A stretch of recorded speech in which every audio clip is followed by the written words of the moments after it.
Welcome back to another reading and correcting with me, Kindar, the Tiger Writes, and Ty, the Tiger Supervisor. These are where I read a chapter from one of my stories and correct it as I go.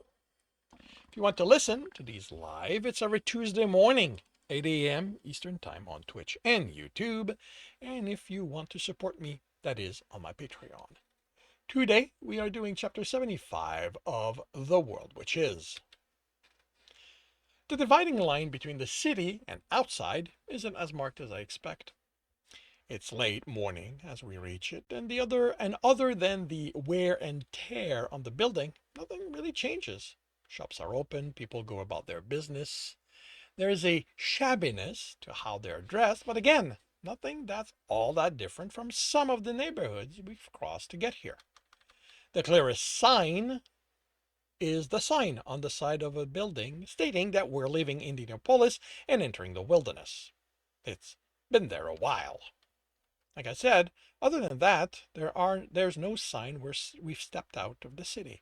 The shops we step in sell stuff locally made, and except for the food, it all looks decent. Ellen even buys a dress here. The food's basic. Being outside the city, they aren't connected to its commerce network, which makes trade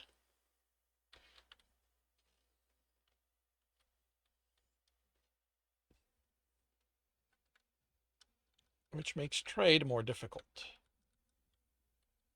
Goods have to be transported.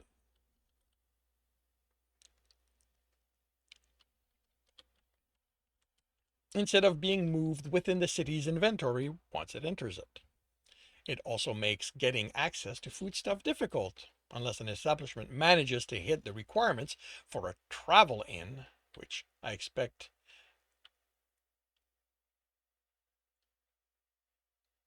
isn't easy.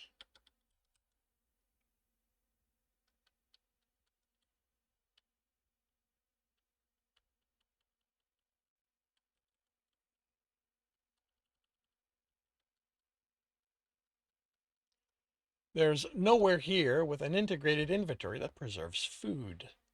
That means they can't grow all that much, and they make food geared toward easy preservation. The food we eat, well, there is good. Just the wood, the food we eat there is good, just basic, which after months on the road isn't what I want. They aren't as quick to jump on the jerky I'm offering as I expect, but over the morning of going from one food shop to the other, I unload all but one stack of it. I barely make $100 from that. By noon, we've moved around enough. You know what? I need to change a detail because I have them talk about late. Okay, let me see. Okay, assigned a food space.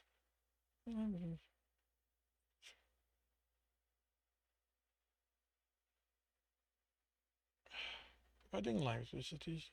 It's late morning when we reach it. It's been morning I'm gonna, yeah, I need to give them a bit more time for what. By noon, we've moved around enough. The area is under construction, and beyond it, there's nothing but grass. I'm also not confident how I'd get back to the city proper from here, and the rats I noticed are much too large. I think we've ventured far enough, Brendan says, watching the workers. I don't know. Ellen replies dryly, we could venture beyond civilization and return you to the wild, where you belong. We're already in the wild. Oh, no wonder you're eyeing the wildlife then. Looking to find someone to settle down with, raise a bunch of little troublemakers and unleash them on people? Children, I warn. I think that's the sign we should head back, Silver says. Yeah, so I can send them to their respective rooms without dinner or something. Any of you kept track of the way back? Brennan points to the plane visible to the plane visible through the partially constructed building. That's the wilderness. He turns his back to it and points forward, which means the city is in that direction. I roll my eyes. I meant more the roads we took and know are safe. That doesn't look like a good place to walk through. It's nowhere near as bad as Detroit, but the buildings in that direction aren't inviting. Got to wonder why they're they're building more here instead of somewhere neighborhoods won't look like you're the next meal. He grins. Scared? Brendan, I've been lured into area just like that too often at this point. I'm not scared, but I've learned uh, to have hearth healthy respect for them. Silver squeezes my arm. But you aren't being lured into them this time, and you aren't going alone. I accept the comfort, and we set out. But the trepidation doesn't leave. It even increases as we enter a section that suffered a fire at some point and hasn't been rebuilt. And it's justified when, as we approach the center, people step around the still standing buildings of the periphery. A lot of people. Enough that I'm worried, even knowing Ellen and Brandon are much higher level than us, and the whole of them don't look like more than street thug. If even that, some look too young to be part of this. There's just so many of them. Did you know this was going to happen? I demand. Nope, he grins. Can't say that I mind, though. Of course you don't. Ellen grumbles. Okay, I say. The plan is that we rush ahead and go through, then we keep going until we enter the city. If they follow us that far, the city guards can, the guards can deal with them. We can take them. Brendan, unsurprisingly, says, I don't care. The odds are these guys are after the bounty. I'm not giving one of them the chance to slip a poison knife into me just so you can have fun bashing heads. Bash those you can as we run through them. Ellen, anything you can do to get them out of our way? On this scale, any magic I use is deadly. Then we run and fight as needed. I take off. I see the problem well before I'm close enough to do anything about it. There are just too many of them, and they have the time to mass before us. I shoulder the first ones out of my way and easily enough dodge hits, but then I'm hit. Then I'm hit. Then I'm hitting a wall of people and I lose enough of my momentum, bob and weave stop having an effect. Then I'm not running, and then I have to shove people away so I have space to fight. The hits I receive don't register beyond causing my health bar to flash, but so many hits that I eventually notice some of it is missing. They're going to wear us down. Brendan, can you shove through? Not that strong. Instead of hitting, I grab and throw people out of my way, but there's more behind them, and if I try to peer beyond, they take advantage of my distraction and pile up on me. Strength of the underdog buff appears before I realize I hear Silver playing. A glance over my shoulder is all I can afford, and it shows her playing. Ellen at her side, zapping anyone trying to reach them, but she looks worried. Otherwise, I see that while most of our opposition is in front of us, there's enough at all the accesses to they can block. They can block us, like they can delay.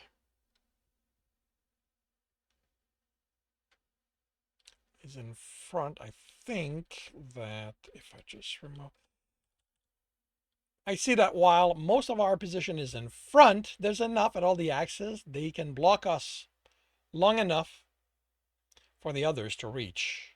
That's to reinforce them.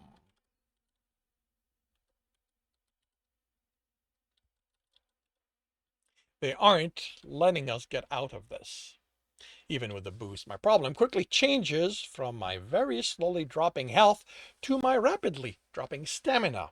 I'm going to exhaust myself before we're through. The music stops and I'm pushed back a few steps before punch The 4 punches and shoves. Oh, I know. Okay.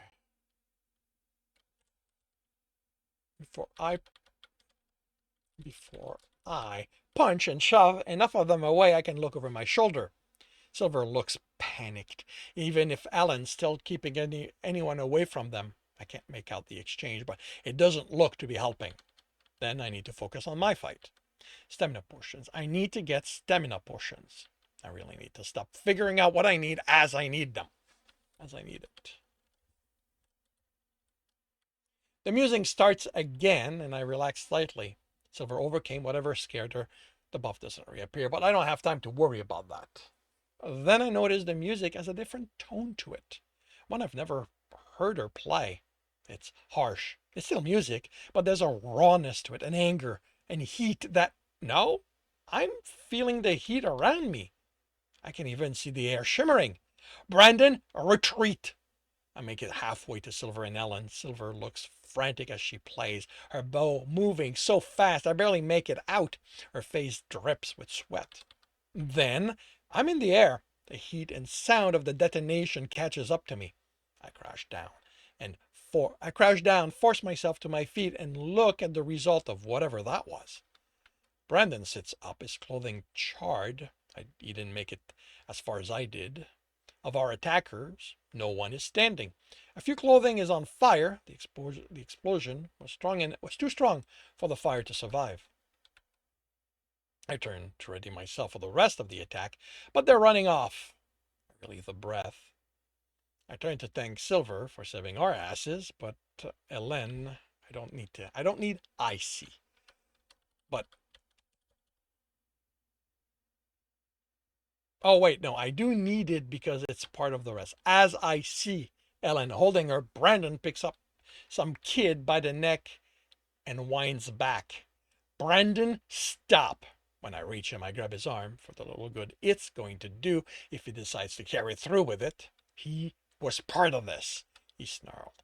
The kid's got his arm over his face and looks away quickly, and I look away quickly when I see he pissed himself. He's just a kid. He doesn't even look old enough to have a class. You think that matters? I don't teach him a lesson, and he's going to be back, but with better armor, better weapon, better allies. I almost let go of his arm. He's not wrong. All this, all being nice gets me is a knife in the back. Solid punch, and this kid knows not to mess with us ever again. Don't, I tell him. I don't care if he comes back and tries again. I don't want us to be the kind of people who kick those weaker than us just because they got dragged into something they didn't understand. Brandon's laugh scares me slightly. Us? You want us to be like that? Just who the fuck do you think I am, Dennis? You don't have to be like that if you don't want to, Brendan. I don't think I've seen him as angry before as when he looks at me. Instead of speaking, he shoves the kid away. Whatever happens is on you, Dennis. He easily pulls his arm out of my hand and heads for Ellen and Silver. I look at the terrified kid, trying to think of something to say, some warning that he might take seriously, but Brendan's right. The kid's going to do whatever he wants. I join them, and we leave the battlefield. When we leave this battlefield. And this concludes chapter 75 of The World Which Is. If you are enjoying this, please leave a like. If you want to know when the next chapter is going to be up, subscribe and hit the bell. If you want to read this story, it is up for free on the Royal Road. If you want to read ahead of that and support me in the process, that is on my Patreon. And if you want to listen to these live, it's every Tuesday morning, 8 a.m. Eastern Time on Twitch and YouTube. Links are in the notes. And with that, I shall wish you a good day.